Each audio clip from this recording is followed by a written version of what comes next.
Hello and welcome back to a new session, and in this session we are going to actually connect a piece of hardware, that is our MSP430 lunchbox, to a laptop. As you can see, my setup here has changed. Apart from the iPad that I use to write and present this lecture, I also have a laptop on which I have connected the MSP430 lunchbox, and I am going to go through the first aspect that you would do when you connect a microcontroller to your system, that you would like to run the first program.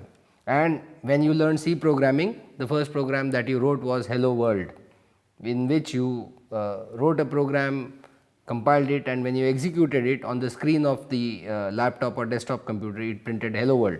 Now, in our world of embedded systems, our world is dictated by the LED, and so the first program will be hello LED, and I will show you once I explain how to write a program to manipulate the bits and the pins that we have on our MSP430 microcontroller.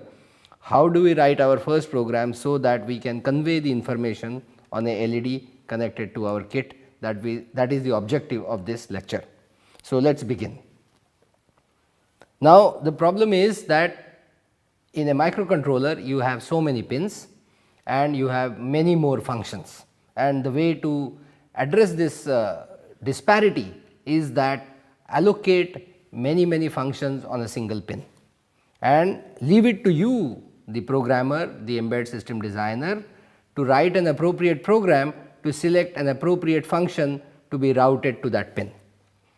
But the basic function of each pin is to serve as either an input pin or an output pin, and even that is a big question, that how do you make a pin programmable. You may recall that in one of the previous lectures I had mentioned that one of the great features of modern microcontrollers is the ability to decide by writing an appropriate program that of the given number of input output pins, how many will be input and how many will be output.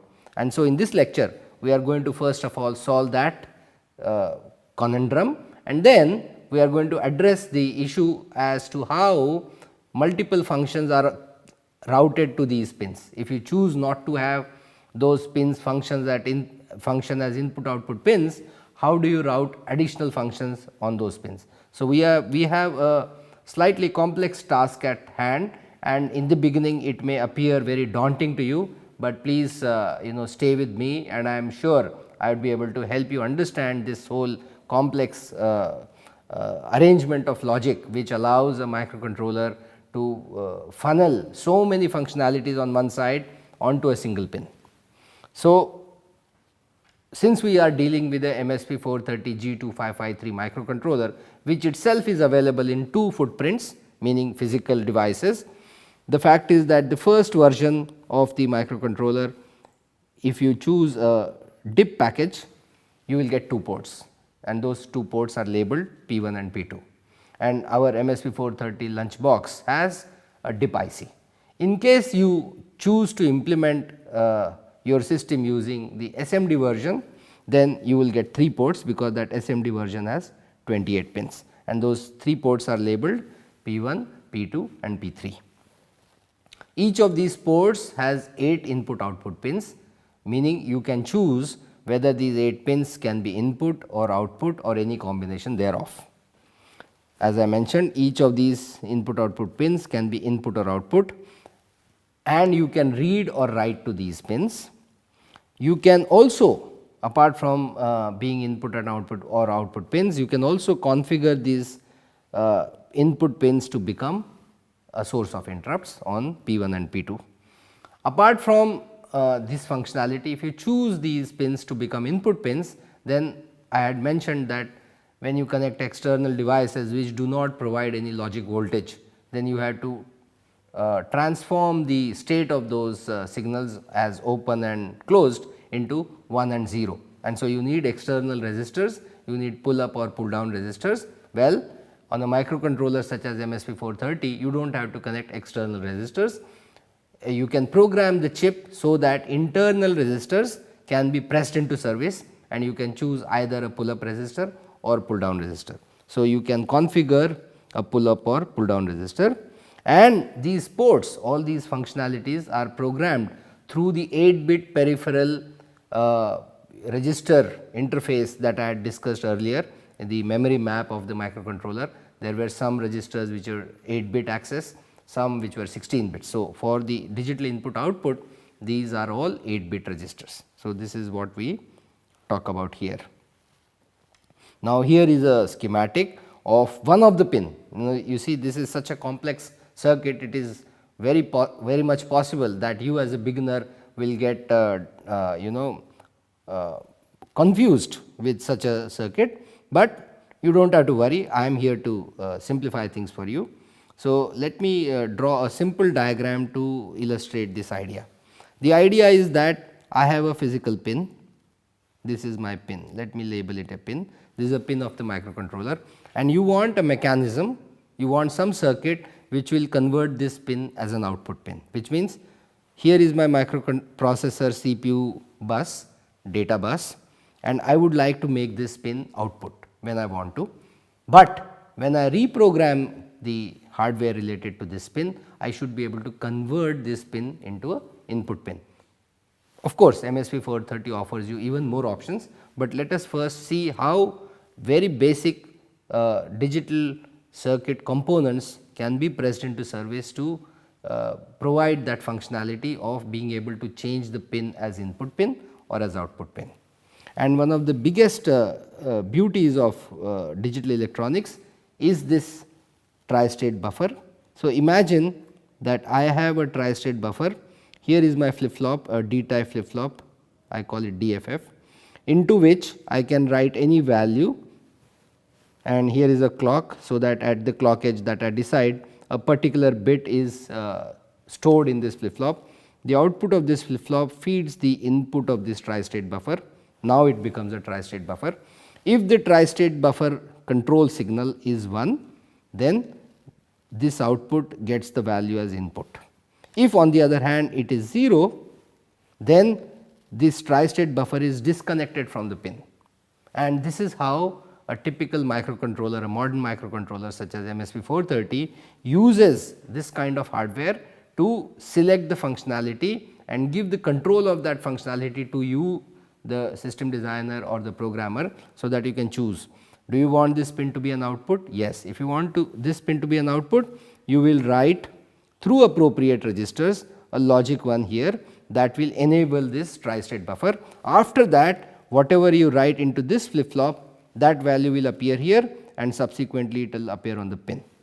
And so, when I want to make a pin an output pin, my microcontroller would have suitable circuitry, especially with a tri-state buffer, which will be enabled through writing bits into appropriate control registers, and this tri-state buffer will be enabled. Thereafter, I can keep on writing any bit sequence into this flip flop and that value will appear on this pin. Now, suppose you want to convert this pin into an input pin. Obviously, you expect an external voltage to be applied to this pin. This voltage could come from a external device or it could be a switch. Then you do not want this tri-state buffer to be enabled, because otherwise this logic will come from here and some logic will come from here, and if these two logic values do not agree with each other, it will lead to what we call as bus contention. And the simplest way to avoid it is to write a logic 0 here. If I write a 0 on this control pin, then it as if disconnects this part. So, I am just left with a hanging pin from the microcontroller side, and now I can use an external device to apply voltage, and of course, this goes through a buffer and goes into the data bus. So, that now, and again this also needs a tri-state buffer, so that on demand when the microcontroller program reads, makes this bit a logic 1, here it will read the pin value and put it on the data bus, and eventually it will go into your register so that you can process that information. So, this is the basic idea behind any pin with the functionality that it can be made input pin or output pin, and this is actually what is happening on this pin. Here is my pin, if you see here, here is the pin, and you see this is the tri-state buffer that I was talking about. This tri-state buffer is controlled by this gate, which is getting information from some of these registers here, and I am going to simplify that information for you.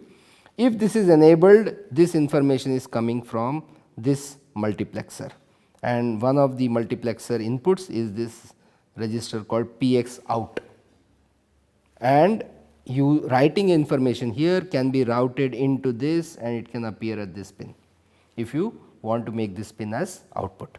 If you want to make this pin as input, then obviously you will have to ensure that this tri-state buffer here becomes 0, and then you can apply external voltage. It will go through this buffer, tri-state buffer, and go into here, and then can be read by the microcontroller. So, as you see here, there are several values written here. Some of them here are related to the port, some of them are talking about timer, there is something here about comparator and ADC and so on and so forth. So, this is to just indicate that MSP430 microcontroller pin is multifunctional, and it is up to you as the programmer to decide which function this particular pin should behave, and so we are going to look at that. Now, you see, we are going to look at one example. Let us say that our pin is P1.0.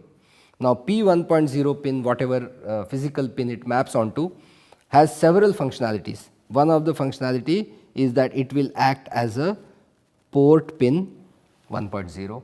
The other is that it can act as input to one of the timers here, TA0 clock. The other could be that it can be used to route an external information. In this case, the auxiliary clock value can be outputted on this pin. The fourth function that this can serve is it can become the ADC input for with bit 0. The third is that it is a CA0 input, that is the input for a comparator, and the last function that it can serve is that it can be used for capacitive sensing. So, as you can see, each of these port pins has 1, 2, 3, 4, 5, 6 functions, and how do you select which function will be used to make this pin work in? These are all the registers we have. So, we have one register called P1 dir, that dir stands for direction. Then we have two registers called P1 cell and P1 cell 2. So, these are select registers. So, let us simplify it, say select register and select 2 register associated with each port, which means P1 would have a select register, P1 would also have select 2 register, P1 would have direction register, P1 would also have registers associated with the ADC, and P1 would have registers associated with the capacitive sense functionality. So, let us see, if we want to use the pin as an input output pin, then what should be the value of the register called direction register, what should be the value of the 2 registers called select and select 2 registers, and the rest of the registers. Now, you see here I can write a 0 or a 1 into the direction register. This will decide whether it becomes input or output, but to select it as input output, whether it is input or output will be determined by the direction register, but for it to become an input output pin, you have to write a 0 and into the select register and another 0 into the select 2 registers in the appropriate bit. Remember, each port has 8 pins, each pin is associated with a port bit. So, if I am talking of bit 0, that means I am saying P1 dir 0, I am talking of P1 cell 0, I am talking of P1 cell 2.0 and so on. So, this is very important that you have this functionality associated with each and every pin. Now, let us say that no, you do not want to use this pin as a input output pin, you in fact want it to become a clock for the timer.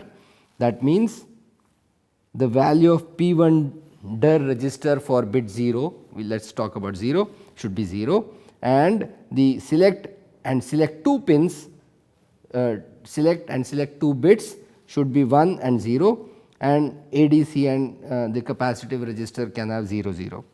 If it has to be used to route the internal auxiliary clock signal onto this pin, now you see the direction becomes that it becomes an output, and that is why you have written a 1, you have to write a 1 into the direction register, and select value is 1 and 0, select 2 value is 0, and ADC is 0, cap D is 0. If you want it to become a ADC input, then it does not matter what is the direction value, it does not matter what is the select bit value, select 2 bit value, X means do not care. You override that function by writing a bit 1 into this register ADC 10 AE, and since you do not want it to be the capacitive sense, you write a 0. On the other hand, if you want it to become a comparator input, again this is X, X, X, this is 0 and cap D becomes 1, and if you want it to become capacitive sense, then the value here is X, but cell 1 value has to be 0 and 1, and these two are again 0 0. This will select this particular pin to become capacitive input, and this, as you see, this kind of functionality is repeated for rest of the pins.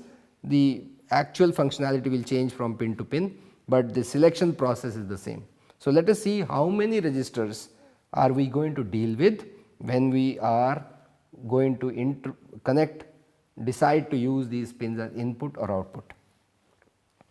So, for using the input output pins as IO registers, we have at least one, the direction register. X here refers to which port are we talking of. For example, if we are talking of port 1, this will become P1 dir. If we are talking of port 2, it will become P2 dir and so on, alright. So, I will not repeat this. So, we have Px dir means the X port, the direction register. Then we have the information register called Px in. This is the register that you will read if you want to make this pin or this port as input. If you want to make this pin of this port as output, you will write to the Px out register. Now, if you choose to make this pin of this register as of this port as input, you will of course read this, but you may choose that you want a pull up resistor or pull down resistor. For that, you have to enable the resistors, and you do that by writing into this. Whether it will be pull up or pull down will depend on what you write into the P out register. And then, is this pin going to function as input output pin, or is it going to take the alternative functions associated with this pin, will be determined by writing appropriate bits into cell and cell 2 bits. So, this is the sequence of operation that we have to perform, and let us see how we do that. So, we already gone through that. Here X refers to the particular port, P refers to the port. So, if I say P1 dir, that means I am talking of the direction register associated with port 1. And if we choose the 28 pin package, you will have port 1, port 2, port 3. It is a 8 bit register. A value, if you write in a particular bit, so you have 8 bits in a port. So, let me show that 8 bits to you. This is how I make 8 bits. This is bit 0 and going up to here bit 7. Now, in this, if I write a 0, so this is my P1 dir register. If in this I write 0 at bit 0, that means the pin connected to bit 0 of port 1 will be configured as an input, that is the meaning. If next pin, if I write 1, that means bit 1 of port 1, whichever pin it is connected to will become an output pin, and I will write appropriate values in this register to decide the basic functionality of the port, whether I want them as input or output. I hope it is clear. Now, if I choose by writing in the P1 direction register to be a 0, to make it as input, where do I read the input from? This is just going to determine the direction, input or output. Now, you have to read different registers if you have made this pin as input or you have made this pin as output. If you want to make this pin as input, you have to read a register called PXIN. So, here for P1 it will become P1IN. Now, of course, you may choose that for the 8 bits some of them are input, some of them are output. How do you read the value? You will read the entire register. You will read P1 in and then isolate those bits which you have configured as input and identify their values. A 1 means the pin is 1, is held at logic 1. If this register reads a 0 in a particular bit location, that means that pin was externally set to 0. That is the meaning of this entire slide here, and you can go through it to verify what I have mentioned. On the other hand, if you have decided that for a particular bit you want it to be output, you are going to write a 1 in that bit location. How do you actually write the value? How do you actually send the value to the port pin? You are going to do that by writing into the register called PX out. In this case, that value becomes P1 out. So, you will write values in this register. Those bits of port 1 which are configured as output, they will take value that you write into P1 out and will decide whether that pin becomes 1 or 0. You will of course write it into the entire register, but only those ones will be affected which you have made as output. Please understand this. When you write to a register, you are writing all the 8 bits, but maybe you have only 1 bit we have configured as output. So, the other 7 bits will not affect the functionality on those pins because they are not output. Only the one which was configured as output will get the value. And if you want to output a 0, you write a 0 into the PX out register. If you want to output a 1, you are going to write a bit 1 into that bit.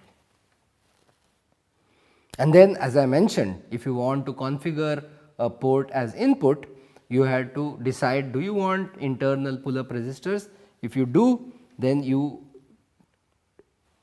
control and program this register called PXREN, which means for port 1 this will become P1REN, port 1 register enabled, and this enables either the pull up or pull down. Now, if you write a 0 in the PXREN register at an appropriate bit location, it will disable the function of pull up pull down. If you write a 1, it will enable it. If you write a 1, question is, will it become pull up or pull down? The answer is provided by writing an appropriate value into the corresponding bit of the P1 out register. By writing 1 into P1 out at that bit location, it will make a pull up function. If you write a 0, it will become pull down function. That is the meaning of this. Now, we also have to deal with the select bits, or there are 2 registers, one is called P1 cell and P1 cell 2. So, this will become P1 SEL for port 1 and this will become P1 SEL2. And what are the options we have? If the value is 0 0 written into these 2 registers at any bit location, that enables that pin to function as input output. If it is 0 1, it is the primary peripheral module. If it is 1 0, it is reserved, you are not supposed to use this combination. And if you write a 1 1 into corresponding bit locations of these 2 registers, a secondary peripheral function is selected. And we have already gone through the various combinations of P cell and P cell 2, how the other functions are selected. Alright. So, now we know that we have so many registers to deal with. We have a direction register, we have a input register, we have a output register, we have a pull up enable register, and we have select and select 2 registers. These many registers you have to write. Now, thankfully, many of the registers have friendly default values, that is values which are at reset are helping you that these are configured as port and they are usually configured as input. So, you do not have to worry. So, the only thing you have to do is you have to decide whether you want the port to become input or output by writing into the direction register, and if you have chosen them to become output, to write values into the output register, and that is it. Only when you want to invoke the additional functionality, the secondary functionality, you have to worry about writing into the P cell and P cell 2 registers. Now, since in this first exercise we are going to deal with writing values, converting these pins as output and writing values of ones and zeros, our program is going to be very simple, but we still need to go through how we manipulate bits so that I can make a 1 or 0. So, as we know, we involve bitwise operations, and we can invoke a OR function, that is OR 2 bits in corresponding locations, and 2 bits. For this we use a symbol this, for OR we use this, XOR we use this here, for shift right we use this, for left we use this, and for inverting we use this tilde. Let us see some examples to deal with this. Now, since the input output pins are independently configurable, it is very important that we understand what information are we writing into any direction register, then outputting into the output register, reading from the input register, selecting appropriate pull up values by enabling or disabling the REN register, and so on. So, here let us say that we execute an instruction P1 out is equal to P1 out or bit 3. Now, what is this bit 3? Bit 3 are values stored in the header file associated with this. We will show that with an example, and this allows us, these are masked bits. Now, if I say bit 3, now let me show where is bit 3. In the 8-bit register, this is bit 0, 1, 2, and this is bit 3.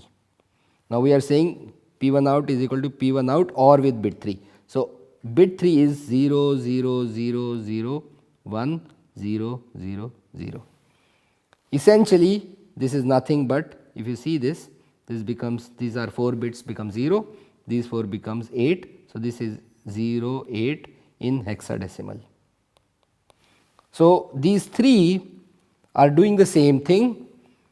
Here we are explicitly saying that P1 out is equal to P1 out original value ORed with bit 3, which is 8. In the second statement we are saying it in a different way. We are saying P1 out is equal to, repeat this operation, P1 out with ORed with bit 3, and in this one we are explicitly saying that OR P1 out with this information, which is 0x08. So, this is the way you can manipulate the bits using the OR operator. Now, we have seen how to make a bit 1 or 0 on any of the port pins. Let us look at how do we turn that LED on. Now, you see here the basic assumption is that on our port, in this case P1.3, our LED is connected like this, which means if the bit is 1, the LED will glow. If the P1.3 bit is 0, it will turn off. Now, we want to turn off the LED. We do not know what is the previous value. We do not know whether the LED was on or off. How do you ensure that we turn off that LED? Now, there is no way to directly address this LED. Why? Because this pin is part of 8 pins, and so if you write to this register, it is likely to change the information on the other bits. So, what we must do is we must isolate this bit and only make it 0, and so this is what it does, that P1 out is equal to the original value of P1 out, which means the value that exists right now on this port. I want to AND it with the invert of bit 3. I already mentioned what is bit 3.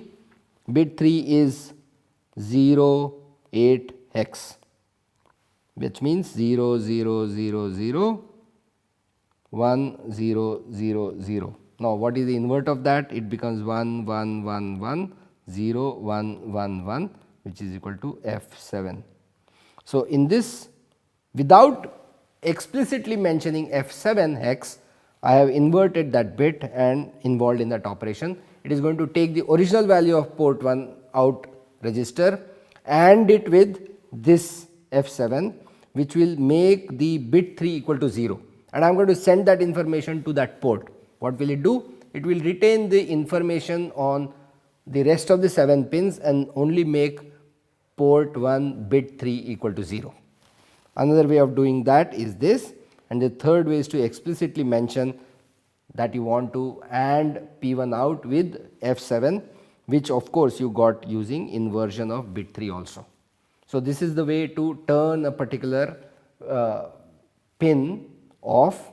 The previous one showed how to turn it on. Now, in case you want to make a particular port pin as input, then you must read the value on the register called P1 in. And here we have taken an example that suppose we have a switch connected to P1.5, port 1 bit 5, then you must AND the bit 5. Now, what is bit 5? Here this is 0, 1, 2, 3, 4 and this is 5, 6 and 7. So, you want to know what is this value. So, you will read it, isolate this bit, and if the ANDing operation is equal to 0, that means this bit is 0, you can choose to do something. If else, you can do something else. That is the meaning of this structure of the program. So, you can read entire register P1 in, isolate a particular bit that you are interested in using bit operations, and the result will be 1 or 0, which will allow you to do one or the other thing that you want to do. Okay. So, we have now seen how to manipulate the registers to program the MSP430 appropriately, so that we can control the pins whether they are input or output. Right now, we are going to deal with the port pins as output, and so we are ready to write our first program and to write it, compile it and then download it into our MSP430 to control the LED which is connected on the appropriate pin of the MSP430 lunchbox, which I will mention in the next part of this, where I am going to switch over to the laptop. Alright, so what I have here is my laptop and I have opened the Hello LED program. You would have downloaded it from the Git repository and you would see a program called Hello LED. I will go through that. So, the first part of the program is talking about including MSP430H. This is a header file which has useful information such as the bit mask and so on.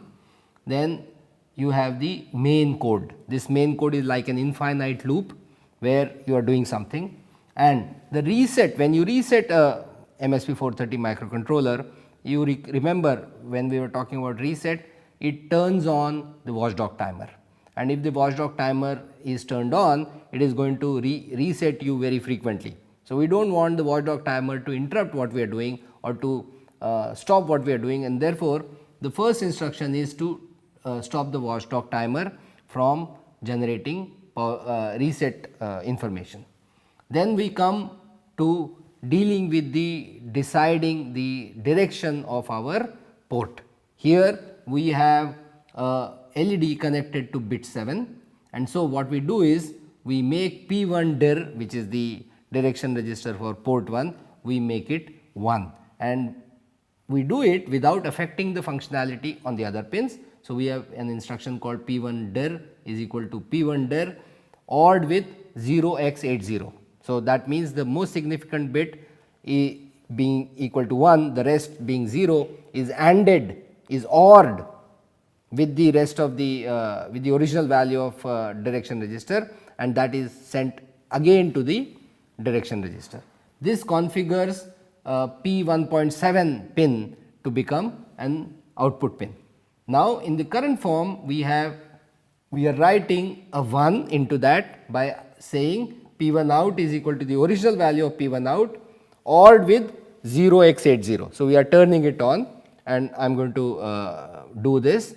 So, I select the Hello LED program, and on that I press the rebuild project, and you see what it does. it is going to compile the program and eventually it will download the code into the microcontroller bit, and lo and behold the user LED has turned on. Now, let me modify this program so as to turn it off. I will comment this part of the code here. I am going to comment this.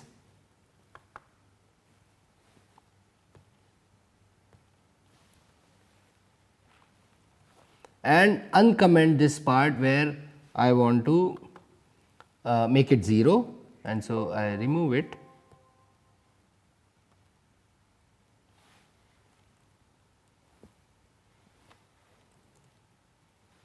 And now I will recompile this, rebuild this.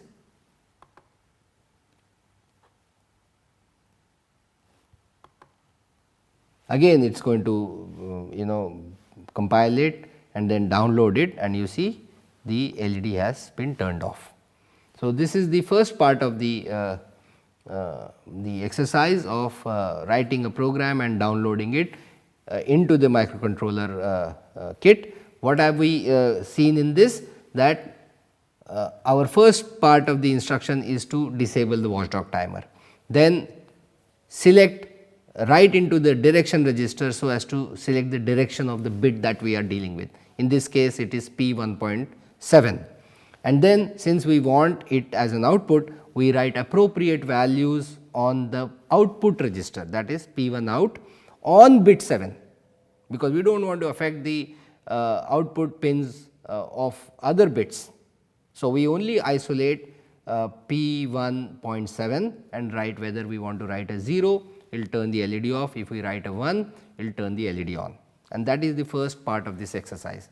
Now, this may look very trivial, but to be able to come to this point gives you great confidence for many things. One, that your compile process is working, that you have the ability to download code into your working board, and that the board is also working. Now, let us go to the second part of this program, which is to basically blink the same LED. So, instead of just turning it on or off, we are going to add a certain more code into that initial this program and make it blink.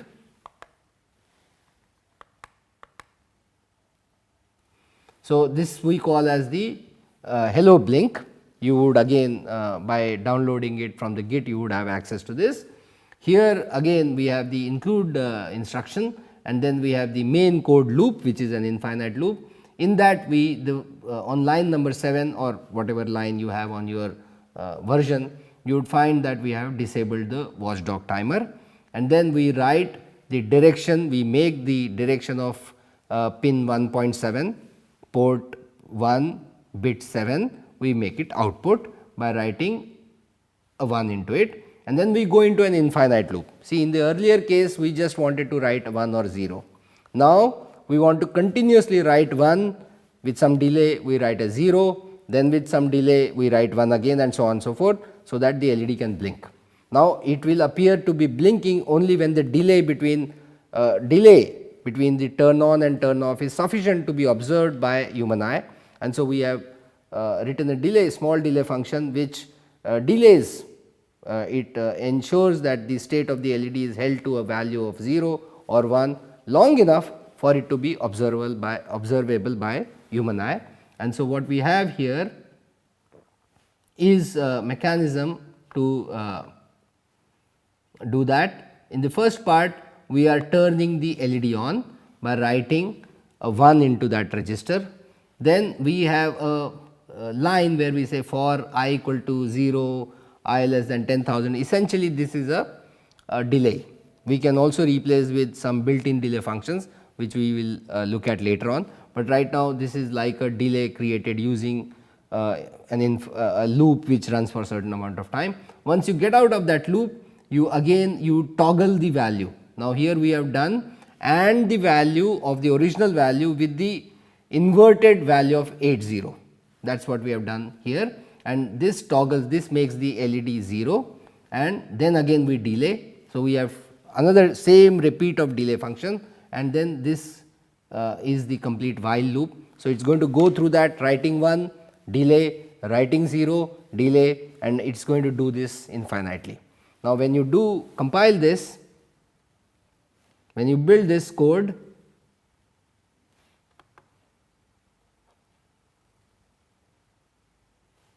so I choose rebuild project. Now, you see it is going to compile and download, and lo and behold, that LED is now blinking at a comfortable rate, which is observable by the human eye.